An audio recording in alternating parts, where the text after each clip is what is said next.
Hey, what's up, guys? Happy Thursday. Let me get myself set up here. Welcome to Chicago, the glorious Marriott Marquis in the South Loop. John Uden's here. He says, here and smashed. And we appreciate it, John. We absolutely appreciate it.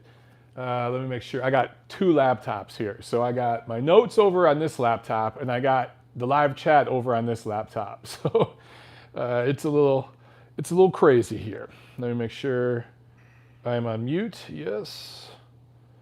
Oh, I see 11 of you have already liked. We don't have any dislikes yet, so that one asshole hasn't joined us yet. That's always good. Let's see what we got on here, man. We got the Fight Scout, John Uden, Danilo, Ken, Cian, Falco, Gal Falkenthal's on here.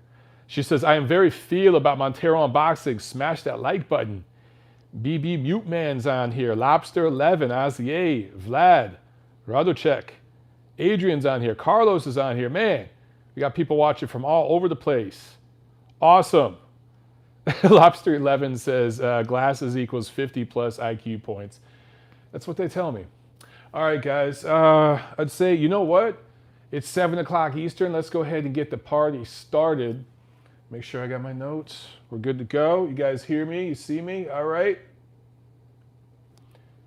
Hello and welcome, fight fans, to episode number 191B of the Neutral Corner Boxing Podcast. I am your host, Michael Montero, for Boxing Monthly Magazine and BoxingMonthly.com. And if my energy is a little low tonight, you're going to have to deal with me.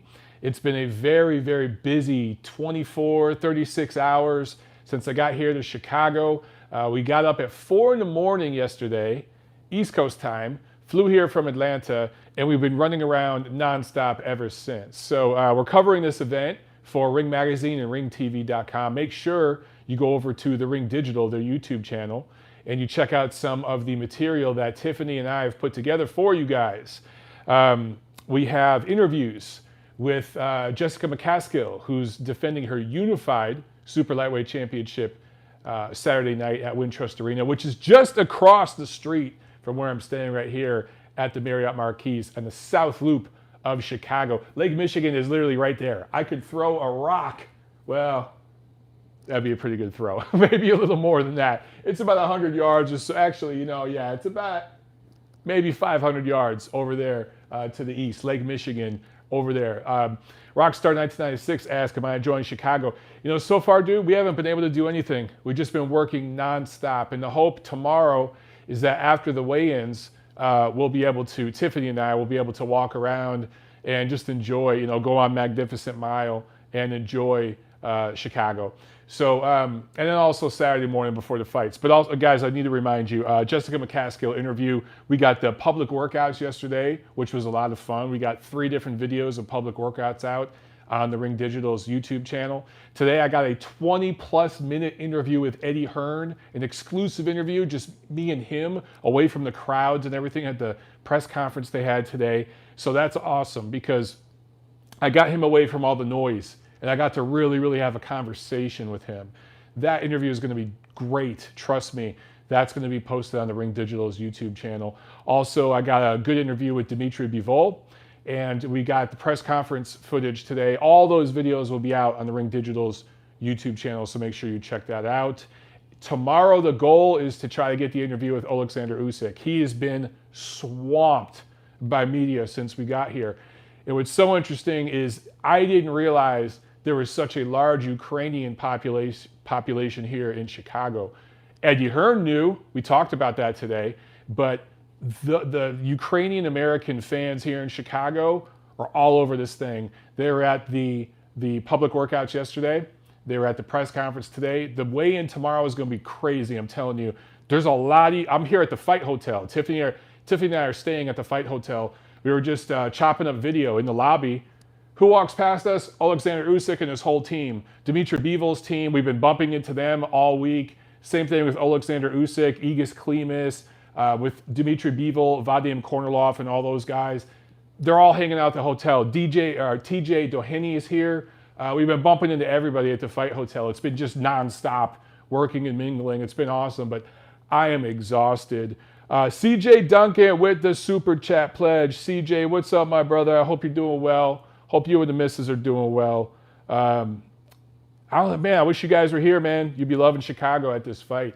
It's going to be a lot of fun Saturday night. Wintrust Arena, they're expecting a near sellout. I don't know if it's going to quite sell out, but they are expecting a near sellout. And I talked to Eddie. I talked to ticket brokers I know. My boy Jim Boone, probably going to go out and have dinner with him later. He's a ticket broker that has been working in boxing for years. He knows this sport upside and down. And they're all telling me the same thing. No comps. They're selling tickets to this event.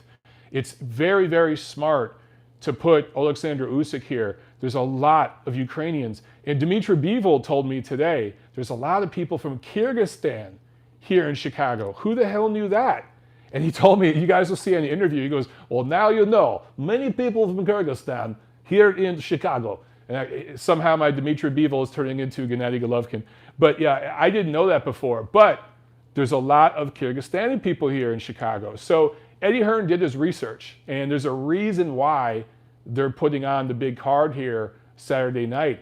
And it's almost 1 year to the day that DAZN with Matchroom Boxing USA and DAZN in the USA kicked things off here in Chicago last October. Jessica McCaskill won her first world title. Remember, she fought Katie Taylor at lightweight, lost competitively, moved up to 140 pounds, and won a title off of an Argentinian fighter, Elena Annabella Farias. And they're going to rematch this year. But I just think it's very fitting that so many people thought DAZN wasn't going to last. You know, they were saying, give this shit 6 months, it's done. Here we are a year later, and DAZN's kicking ass. They're beating everybody's ass in terms of the schedule that they put on. And me and Eddie Hearn talked about that today. And the future's looking real bright. And I just thought it was very fitting and intelligent for them, almost on the 1 year anniversary, to come back to where it all started here in Chicago. And they're definitely building something here, which is smart and which is great because, man, this used to be a huge fight town. Chicago is a great market, and it used to really, really be a fight town. So we got a lot to talk about. Let me get to my notes here. Let's start with the sad news that we started the day with Errol Spence. Technically this morning at around 3 a.m., got into a bad car accident in Dallas and flipped his Ferrari over multiple times. By now, you guys have seen the footage that's coming out from some of the different businesses in and around the area where it happened. Like there's surveillance footage. You're seeing it where the car flips multiple times and he was ejected from the car because he wasn't wearing a seatbelt. So let me tell you guys what I do know, and then I'll give you some of my thoughts. Okay, first of all, here's the facts. No seatbelt, and he was heavily intoxicated, Errol Spence. It was around 3 a.m. What are you doing driving Thursday morning / Wednesday night at 3 a.m. in a Ferrari, flying and losing control of your car? Obviously, you're leaving the club, you're leaving the party, and you're heavily intoxicated. So it's been well documented on social media that Errol likes to drink. He likes to go out and have a good time. And that's fine if that's what you're into, but you should never get behind the wheel if you're inebriated to the point where you can't control your vehicle. So flips over several times, ejected from the car, badly injured. From what I'm hearing, he really broke up his teeth a lot. He broke up his teeth. And there were other injuries, but nothing life-threatening. He is in the ICU, which is standard protocol for injuries like these. His parents have been there all day. People close to PBC, Lou DiBella included, who, of course, is a promoter that works with Premier Boxing Champions. They've been talking about it a lot on social media. He is expected to make a full recovery. So Errol Spence will make a full physical recovery in terms of health. In terms of how this may affect his boxing career, that remains to be seen, because even if the doctors say, you're good to go, perfect bill of health, well, we just don't know until he gets in the ring. His next task was going to be Danny Garcia, right? Next year, early next year. Obviously, that's going to be put on hold. I very highly doubt, for all the recovery he's going to have to go through and everything else. I mean, he's not going to train for a while, obviously. There's going to be a physical health recovery. then he's going to get back into training. I just can't imagine they're going to jump right into a Danny Garcia fight. It is possible, but wouldn't surprise me if they want a tune-up fight first. Or if they do jump into the Danny Garcia fight, which is possible, they delay that fight. And it's not going to happen as early in 2020 as we thought it might. So that might get pushed back to the summer. We just don't know yet, guys. We just don't know. Let's see. Gail Falkenthal says, PBC just issued a statement, says Spence has no major injuries or broken bones. They do report he lost a lot of teeth. Exactly. So there you go. So that's what I was hearing off the record. I'll let you guys know. But there it is apparently on the record now with PBC. Yeah, his grill got messed up. Got really, really messed up. Oh, we got a super chat from Chris S. Thank you very, very much, Chris. I appreciate that. He says, hey, Mike, bummer we didn't connect at Spence Porter. We discussed Errol and his drinking. Yes, we did, Chris. Yes, we did. I hope he's okay. As someone that drives cars like that all the time, he does. Chris deals in Lamborghinis. He knows fast, expensive cars. Trust me.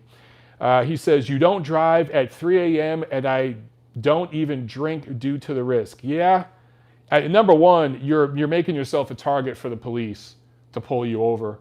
But secondly, yeah, if you're drinking like that and you're driving a car like that, Chris, you could probably talk to this in the chat. You could probably speak to this because you're so experienced. But handling a car like a Ferrari, Lamborghini, whatever it is, they handle different. It's not like driving a freaking Pontiac or a freaking Dodge, you know, even a Dodge Charger or something like that. The handling can be very, very sensitive, right? One little movement of the steering wheel, boom, you can lose control if you're not on your game. And if you're inebriated to the point where Spence was at 3 a.m., oh man, you're just begging for trouble. So let me just say this, okay? One thing I've seen that's very, very positive that makes me feel really good is an outpouring of support from fans, media, and fighters, including Terrence Crawford, who just, I think this week, or was it last week, was saying, Errol, take off the panties and sign the contract, fight me, right? He's been talking trash. Well, today he tweeted, posted something on social. It was either Twitter or Instagram, maybe both. Just basically giving his support to Errol Spence, saying, I hope you're okay. And I saw that from a bunch of people across the board, not just at PBC, but all over the place. Today at the press conference in downtown Chicago, Eddie Hearn kicked off the press conference with thoughts on Errol Spence. And I just thought that was a classy move. And I think that that's where we need to be right now, ladies and gentlemen. Not talking about Errol Spence's boxing career, how this might affect Spence Crawford. Is this going to happen? Making jokes, whatever. Let's have some thoughts for the young man and his family and just keep them in our thoughts, period. Okay? And then we can deal with everything else later. Put all the politics and the bullshit aside and let's just think about his family right now. And then we could talk about everything else after. One thing, oh, you know what? Hold on. We got to take a break.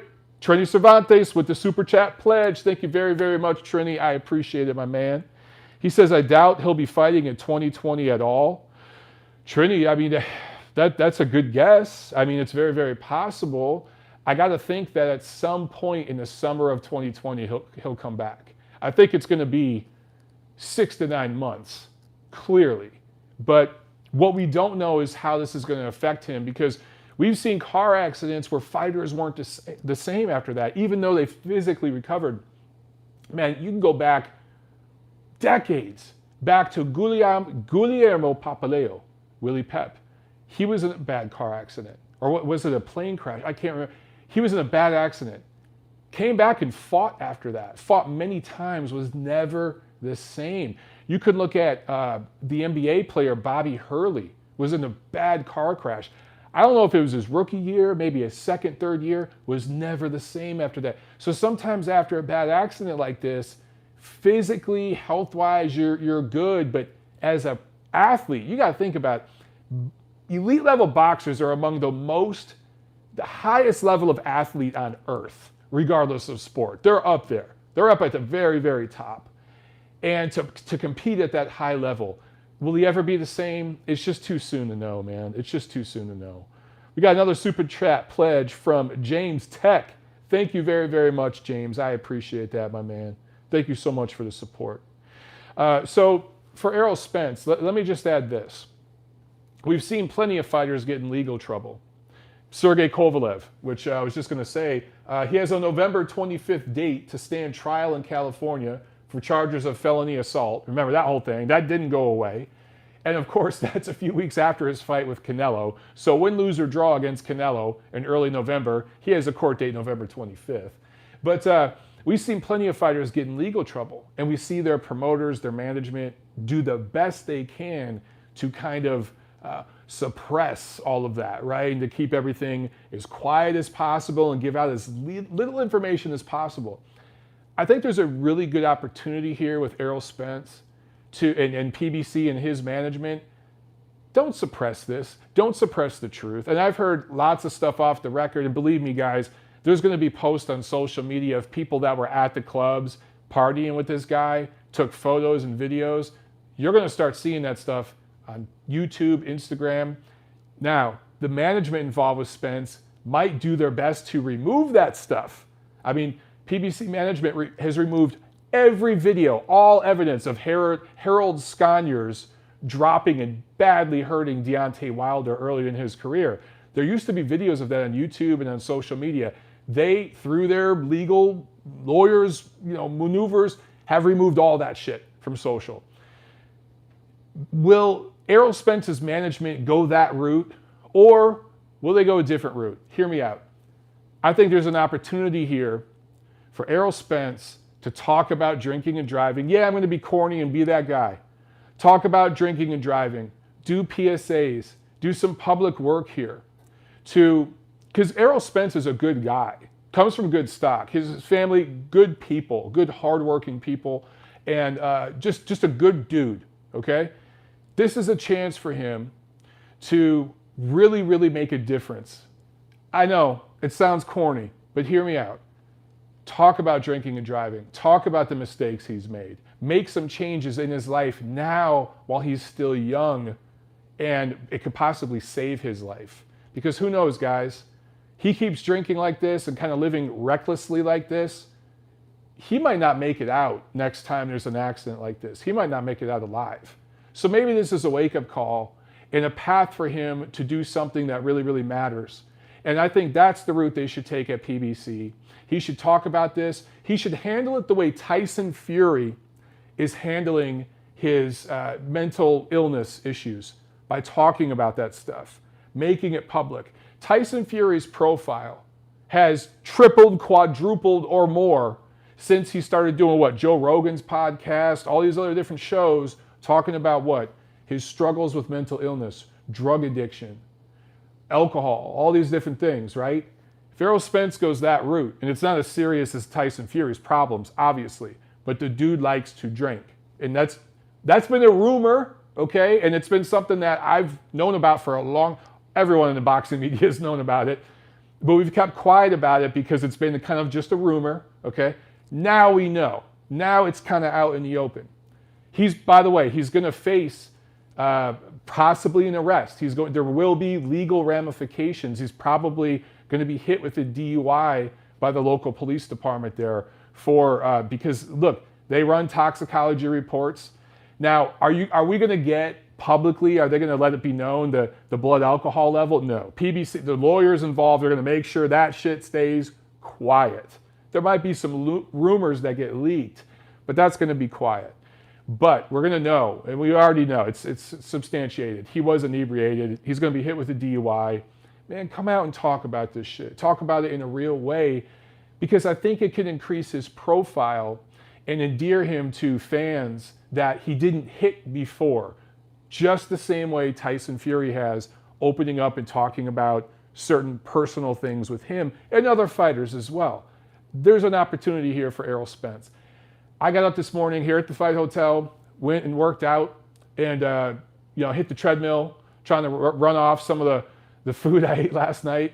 There was a few fighters in there with me on the treadmill. They had their sauna suit on, still trying to cut weight and everything.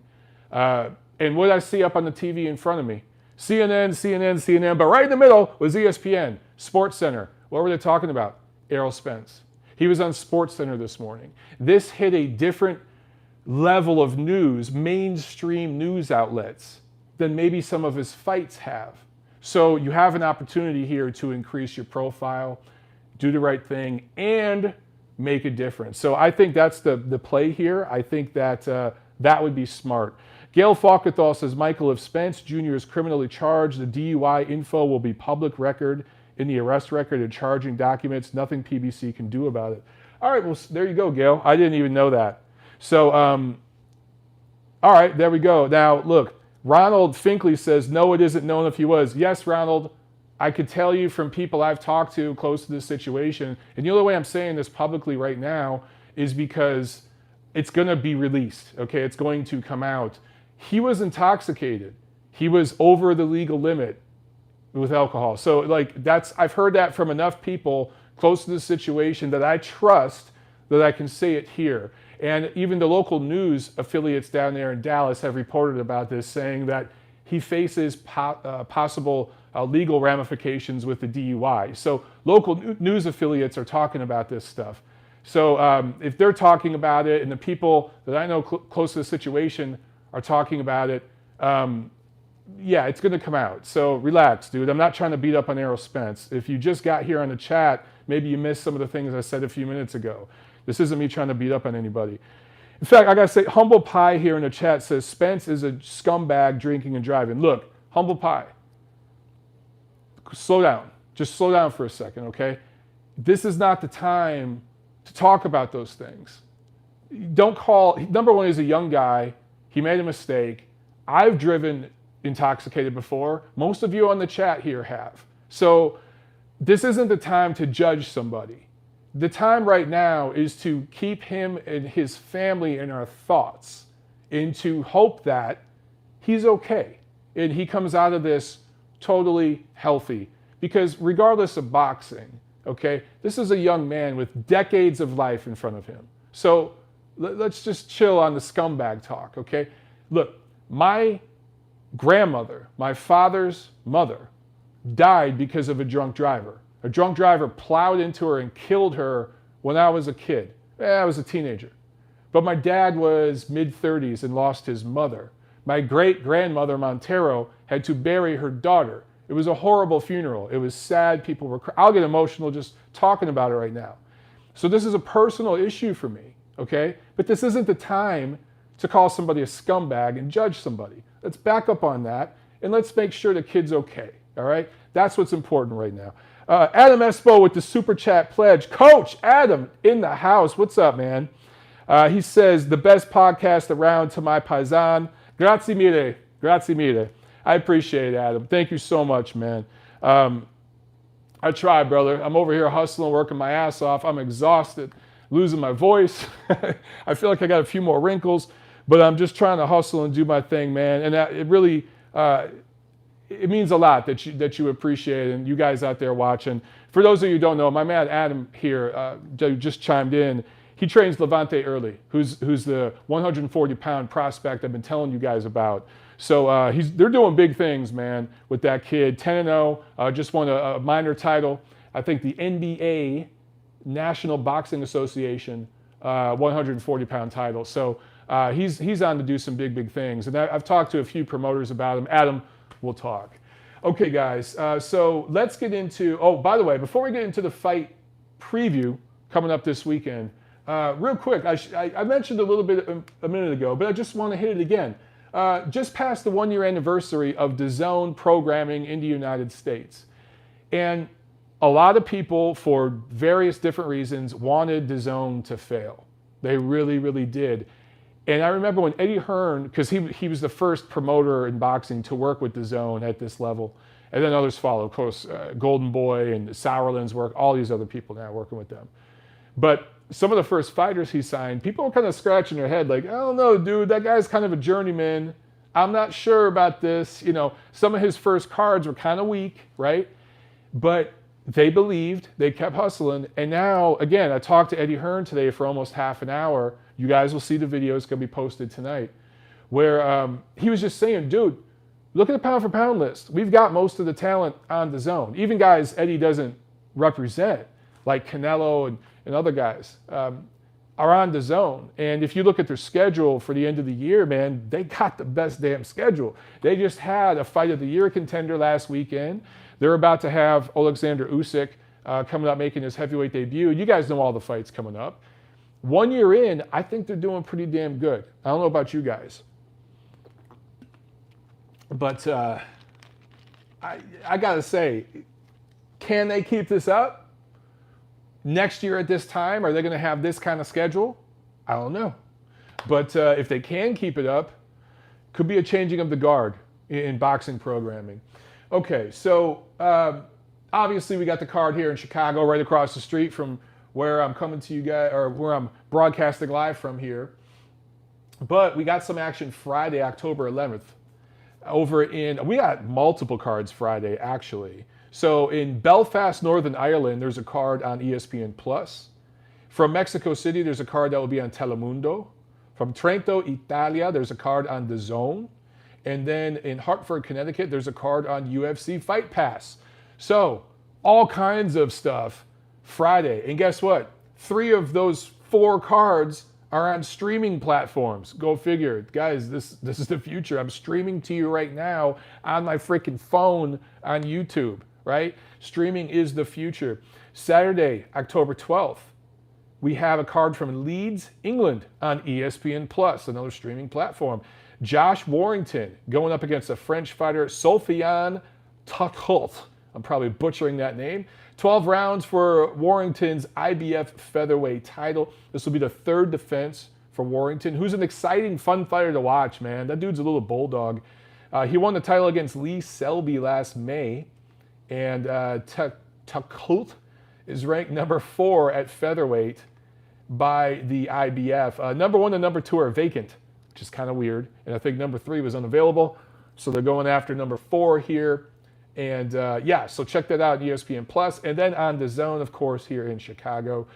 This card, a lot of people are shitting on the showcase type of matchups. I get that. But if you look at the actual talent on this card, it's a pretty loaded card, guys. I mean, you go to the undercard, TJ Doheny, who gave Daniel Roman hell in their fight earlier this year. Fight of the year candidate, right? That's got to be in the top 5. Roman Doheny. He's on this card. Undefeated prospects, Anthony Sims Jr., good-looking super middleweight prospect. He just so happens to be Floyd Mayweather's cousin. By the way, has a great personality. He's great on a microphone. Giovanni Mioletti, Paisan, 130-pound prospect, who I think was born in Washington, but now lives and trains and fights out of Chicago. He's going to be on this card. He's going to bring the Paisans. There's a lot of Paisans here in Chicago. They're going to come out and check him out. Charles Conwell, 154-pound prospect. He's going to be on the card. So we got some good young talent. Also, I talked about Jessica McCaskill earlier. She's going to rematch Erica Fardias. 10 rounds for McCaskill's unified WBC, WBA Women's Junior Welterweight title. I had a good interview with her yesterday before she worked out. We had public workouts as well. So check that out, Ring Digital YouTube page. Jessica McCaskill is an interesting story. She started boxing at 25.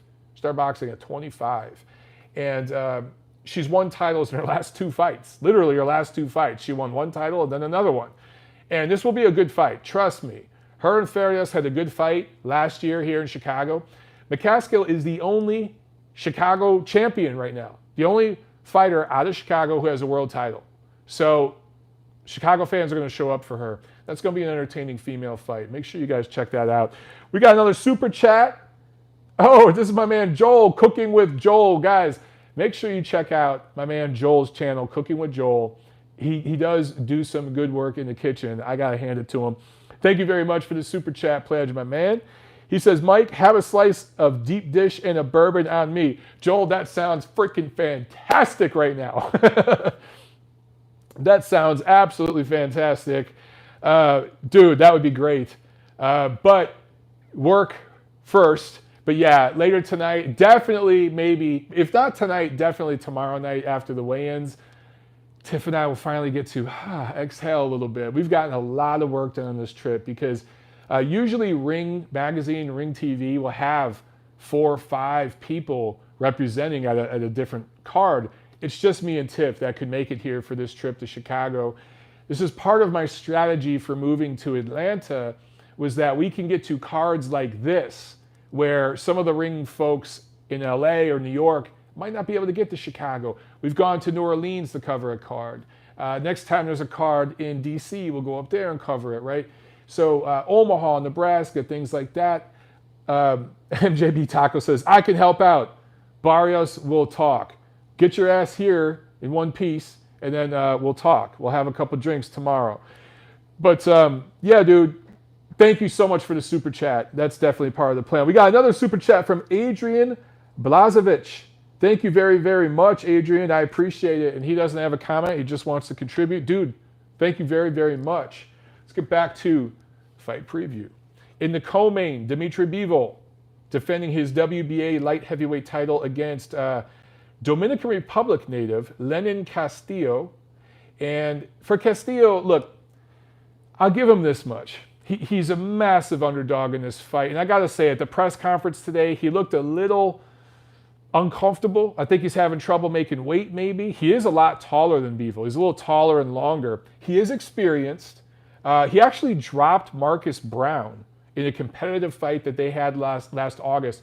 So he has skills. He has experience. He has fought some top guys. He's lost when he's fought top guys, but he has also had success. So Bivol can't be lazy. He's got to go in and take care of business, and I think he will. Last fought in March when he beat Joe Smith. So I talked to Bivol today. Again, interview will be posted on the Ring Digital YouTube channel.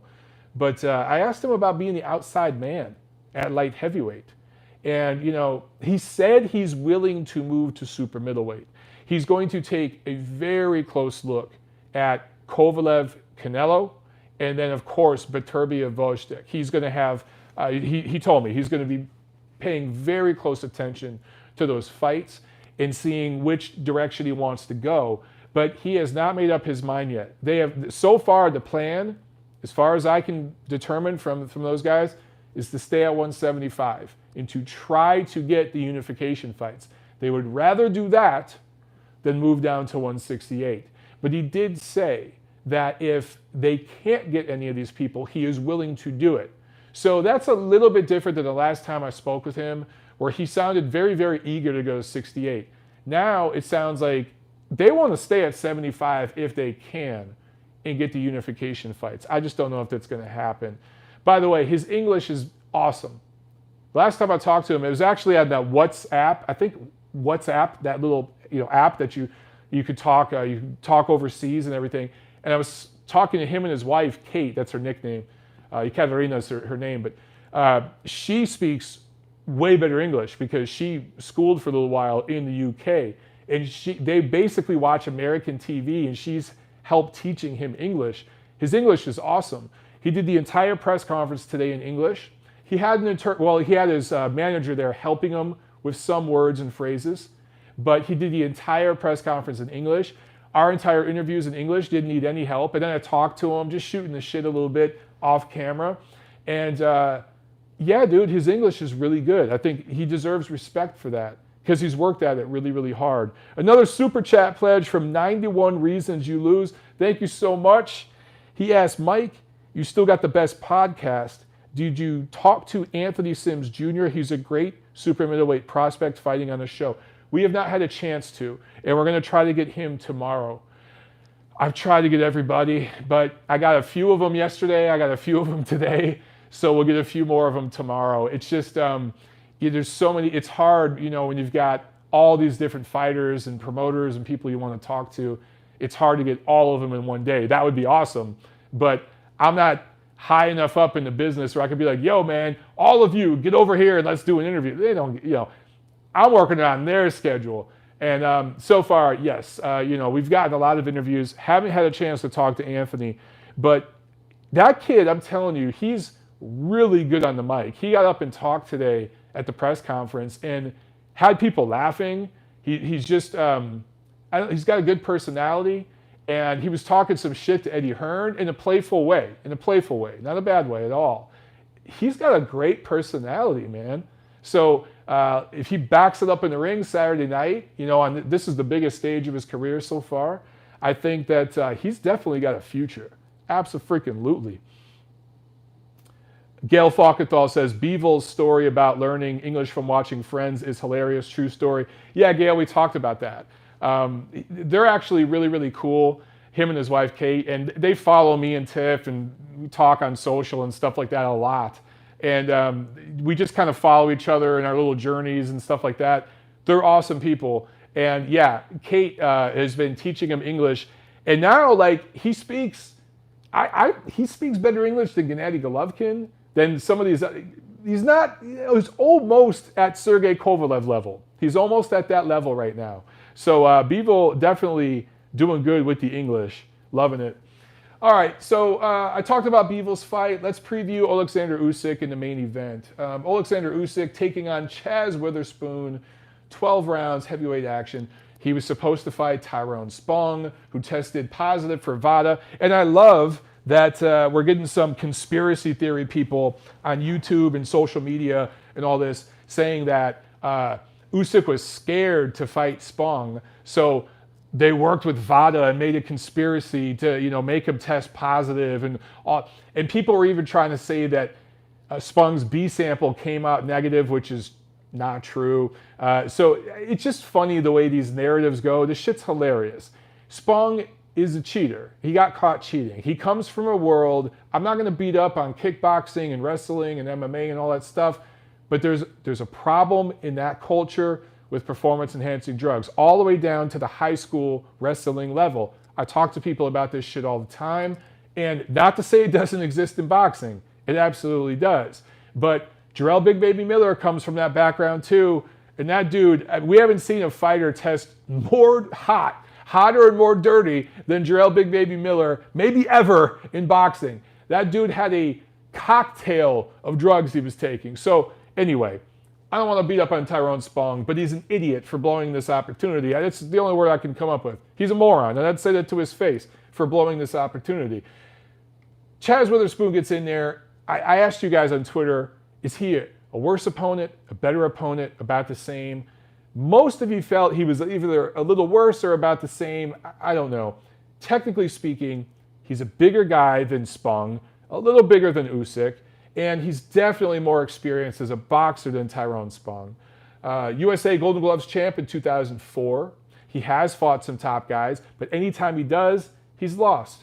Last decent fighter he fought was Seth Mitchell in 2012. He lost by TKO 3. I remember that fight. Chaz got in some good work, but ultimately got stopped by Seth Mitchell. And when Seth Mitchell fought Chris Arreola, he got badly stopped. What did we say in this game? Levels. There's levels to this shit, right? Anyway, people have said he hasn't fought since 2012. That's not true. He's actually fought 8 times since 2012. He's 8-0 with 6 knockouts.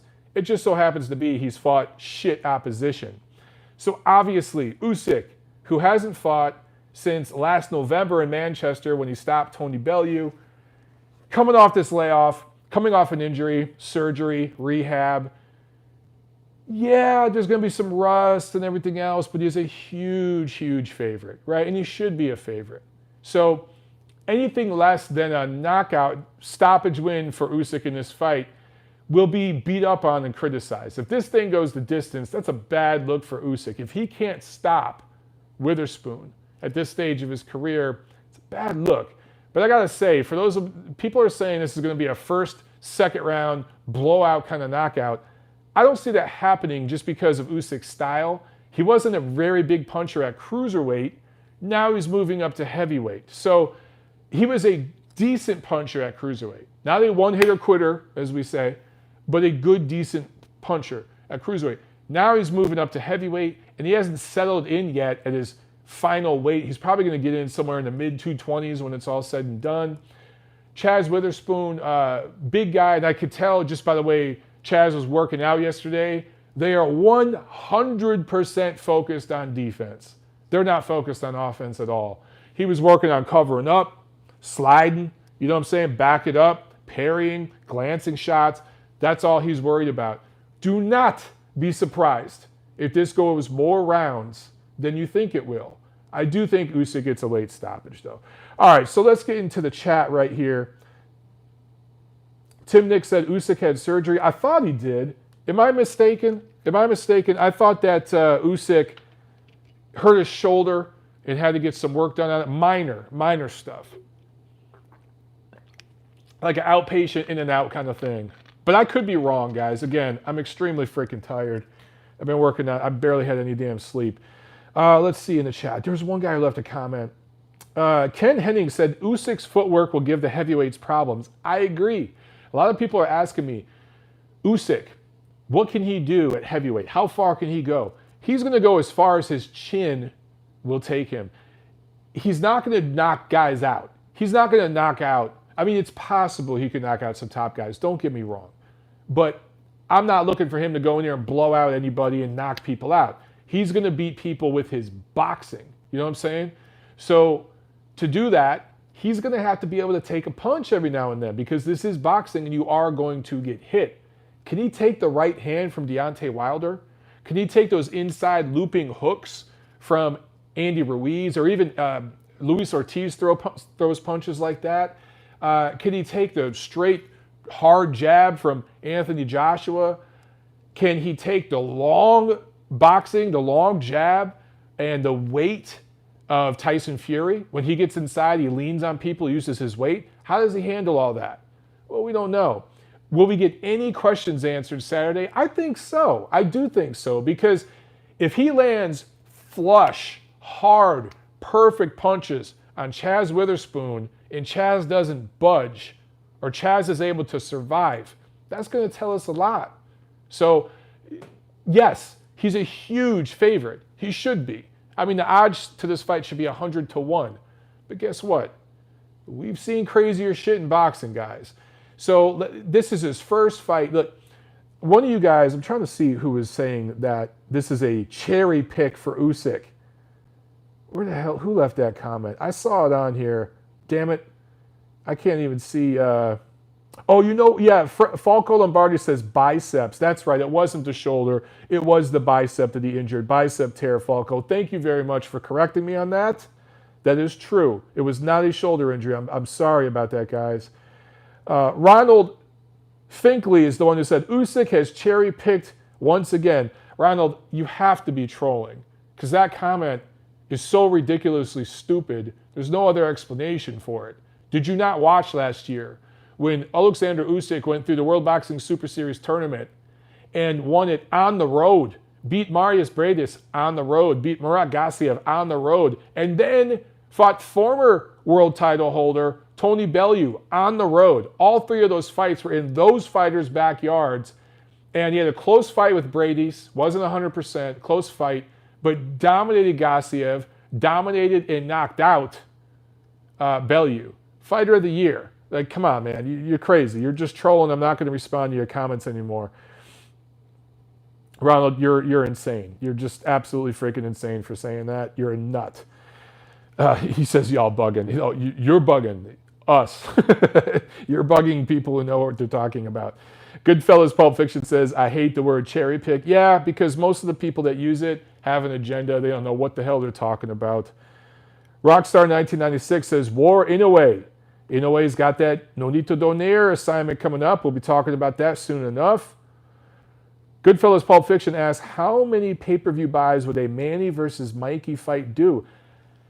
It's going to do a lot of buys because Mikey Garcia is going to bring in the Mexican-American fan base and Manny Pacquiao is going to bring in the mainstream fan base because he's still a mainstream name. So that fight's going to do business. When those two fight next year, if they fight, which I think they probably will, they're going to do big business and a good buy rate. I absolutely believe that. Saloon Mooney says, hey, Lomachenko is a media hype job, ducking young lions like Tank Davis. All right, yeah. You guys are in a trolling mood, I guess. You're just trying to mess with me? I'm over here busting my ass. I could barely talk. I'm doing this live show and you guys want to troll me, man. That's not cool. Canada Chris says, wasted prime equals Mikey Garcia. Yeah, but he's getting paid. And that's what he wants, to get paid. So that's his prerogative as a man. And you know what? Hey, that legacy be damned. The dude has got FU money now after that fight with Errol Spence. And once he fights Pacquiao and I think loses to him, he'll have even more FU money. We got a super chat pledge from Chris Bergen. Thanks, Chris. I appreciate it, my friend. He says, Prograis versus Taylor soon. Never been so excited for a fight. Me too, man. You guys know I've been looking forward to that one all year. And it's hard for me to pick a winner. I still haven't picked a winner. It's like 51-49. And I go back and forth, forth and back. We will, the week of the fight, I promise you, I'll pick one of them. I'll pick one of them, okay? But right now, I just can't pick one. Romanian Mike says, you speak the truth. Apparently, they hate Triple G, Loma, Usyk, because they are getting more attention than other less accomplished boxers that are not European.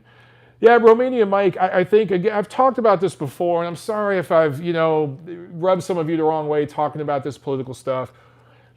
The whole point is these guys coming from Eastern Europe, they're different. They're, whatever the reason, they're getting crap because maybe it's nationality or whatever it is. They're different. And people aren't used to this yet. But again, 10, 20 years from now, I think that they're going to kind of be running the game. And as I talked about last week, the last episode, 10 years from now, there's going to be dudes with names like Usyk and Lomachenko playing in the NBA, playing in the NFL, playing in Major League Baseball. And middle America, quote unquote, what do I say, Joe Sixpack, is going to be more used to those names, more comfortable with them, and more accepting of these guys as dominant, elite level athletes.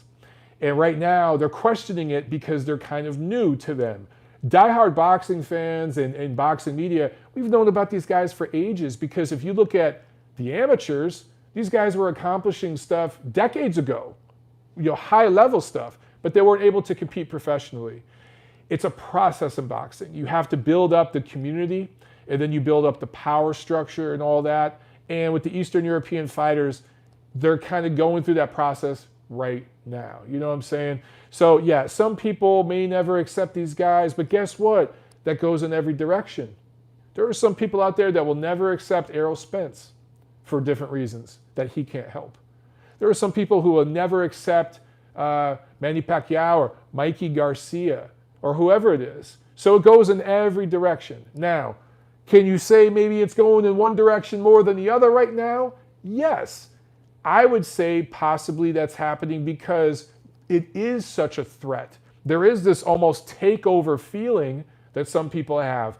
Lomachenko's, Usyk's, Golovkin's, Kovalev, all these guys the last few years have been stomping on the American boxing scene, and some people weren't ready for that shit. They're ready for a one-off, like the Klitschko's. They were just like these two Klitschko guys, right? But dude, it's happening now in every weight class. It's in the lower weight classes, the middleweight classes, the heavyweight classes. So I think it's just scary for some people. It's something different. It's something new. This happens every generation. So just look, talent always wins out, right? Talent always wins out. And I think that's what's going to happen here. The best always rise to the top. The cream rises to the top. And some people may not like it. And those people tend to be the loudest, but they're the minority. The majority of boxing fans don't give a shit what your last name is, what your religion is, any of that. They don't care. They care about great fighters and good fights. That's 99%. It just so happens to be it's that 1% that's really loud. Just ignore these people. They're idiots. Let's see here. Canada Chris says, Eastern Euro's damn good and entertaining, lots of punchers. Yeah, but guess what? There's a lot of Mexican Americans and Latin Americans that are really good. There's a lot of Black Americans that are really good. There's a lot of fighters from Asia that are really, really good. There's fighters from everywhere that are really, really good and entertaining. And that's what's so great about this freaking sport. There are people from every walk of life that kick ass and take names in this sport. Look at the pound for pound list. Look at the names. Look at the nationalities. How many sports have that? How many sports have people from so many different continents that are champions? It's one of the things I love about boxing, man. Kumbaya, motherfuckers. Mario Liel says, I'll watch any race throw down. Yeah, well, guess what? There's only one race. It's called human. So you only got one to watch. There you go. John Uden says, Mike, can Warrington get the Gary Russell Jr. fight since Leo Santa Cruz doesn't seem to want it? Or will promotional wars get in the way? John, I would love to watch that fight. Warrington, Russell, Santa Cruz, any of those guys mixing it up, I am there. I want to see that. But yeah, Leo Santa Cruz seems to not want to take any top challenges, and his daddy, Uncle Al, seems to be cool with that. So you know what? The less we talk about Leo Santa Cruz, the better. To me, I put him in the same bucket now as Billy Joe Saunders and guys like that just don't matter. He doesn't matter. Some people like him are going to watch him when he fights. That's fine. But he doesn't want to challenge himself to be great. So who gives a shit? But Warrington and Russell, that'd be a fantastic style matchup. It would come down to Russell being willing to travel. That fight in America doesn't move the needle. That fight over in the UK, my friend, it moves the needle. So if Gary Russell Jr. would be willing to go over there and fight him, I think that could happen. And guess what? That'd be a pretty damn interesting fight, man. Arturo Garcia asks, are you in Chicago? Arturo, I think you're a little behind, my friend. Whatever rock you've been under, push it to the side and step on out because you're a little behind. Yeah, I'm in Chicago. Look at the location here on this video here on YouTube. It says Marriott Marquis, Chicago. Okay. Survive asks, is Billy Joe Saunders fighting at the KSI and Logan Paul fight? Yeah, but I don't think he's the main event. So there you go. Oh, Tiffany, my beautiful fiance, is on here and she says, Mike and his analogies. Come on, baby. My analogies are great and you love them. Gail Falkenthal says, Michael, some guys are not too good with details. Yep. Hey, I'm pretty bad with details half the time. Tiffany is my brains most of the time. So, you know, it is what it is. MJB Taco says, man, I love Leo's style when I saw him fight on the Canelo Angulo undercard. Too bad the way they've managed his career since then. Yeah, I agree. You know, Leo Santa Cruz, go back 5, 10 years, man, he was exciting as hell to watch. And I love the fights with Frampton. And I thought he showed such growth and development in the second fight with Frampton. I wanted to see them fight for the third time. You know what I'm saying? But Leo just doesn't want to take challenges. He just doesn't want to fight the top guys. He wants to play it safe. And again, that's his prerogative. I'm just not really into it. That's just, it is what it is. Although I got to say, I should add this, okay? Apparently, a deal was offered to Gary Russell Jr. for Leo Santa Cruz, and he turned it down, bitching about money. Now, I don't know the financial figures. Did they lowball him? I don't know. But apparently, there was an offer made to Gary Russell Jr., and he turned it down, not Leo Santa Cruz. So I do need to get that out there. Now, again, I don't know the financial numbers, so I don't know which side was playing games. All right? Gail Falkenthal says, just most of the time? Yeah. Not all the time, Gail. Sometimes I'll go with details. If it's related to boxing, I'm good with it. Everything else, Tiffany pretty much runs the show. Tiffany says, I just finished editing. Oh, she's talking about the videos. Yeah. So here's the thing, guys. I got to wrap this up so that I can tag and bag this video and then get the audio podcast out there. But then I got to get to all the interviews that we did today that Tiffany edited and loaded up to the Ring Digital YouTube channel. And then I got to log in there and tag and bag those and release them so that Doug Fisher can get those out to you guys. So we probably got to break it off here. Let's get one more question in, man. Jack Alter asks, Canelo versus Bivol at 168. You know, I talked to Dimitri about that today, man. And he said, again, Dimitri said he's going to be paying close attention to that fight between Kovalev and Canelo. But he also did say, he goes, everyone thinks that Canelo is just going to blow through Kovalev. And he goes, you know what? Sergey Kovalev is pretty damn good. Now, he said this in his own words. You know, I'm paraphrasing. But he said, Sergey Kovalev is pretty damn good. And Canelo's not just going to outbox him from the inside. He has a good jab. He's fundamentally sound. So Kovalev is a really good chance. And he was very adamant about saying that. I think he won't say it on record. Dmitry Bivol refuses to do predictions anytime I ask him questions on the record when there's a camera on. But something tells me he favors Kovalev in that fight and wants to try to do a unification with Kovalev next. And I got to say, if Kovalev was to beat Canelo, it'd be huge. But then if Bivol and Kovalev fought each other, Bivol's wanted to fight Kovalev for years. He's looked up to him for years. He was climbing the amateur ranks when Bivol was still a young guy, just starting out. So he's been watching Kovalev for years.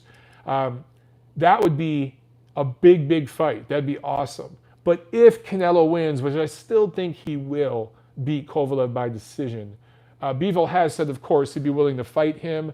How does that fight look? Let's see how Canelo looks against Kovalev first before we get into that, okay? Off the top of my head, I want to say Bivol beats the brakes off Canelo. That's what I want to say first. But let's see how Canelo looks against Kovalev first, and then we can talk about that later. All right, guys. Ronald Finkley says Bivol's scared of Kovalev. Tiffany, remind me to block this guy next time. Everything that we just said, Bivol's scared of Kovalev. He's wanted to fight him only for years. Idiot. Yeah, your trolling is hilarious. Yeah, Ronald is just trolling. I know. Well, Ronald, you're hilarious. I love it. All right, guys. That's it for tonight. Share this episode. And make sure, again, to check out all the interviews and everything I'm doing for Ring TV. Also, let's check out Boxing Monthly Magazine as well. This show is for Boxing Monthly Magazine. Make sure you guys check out boxingmonthly.com, all right, and the magazine as well. All right, guys. From Chicago, the Marriott Marquis in beautiful South Loop, Chicago, just maybe 500 yards from Lake Michigan. I'll see you at the fights. Peace.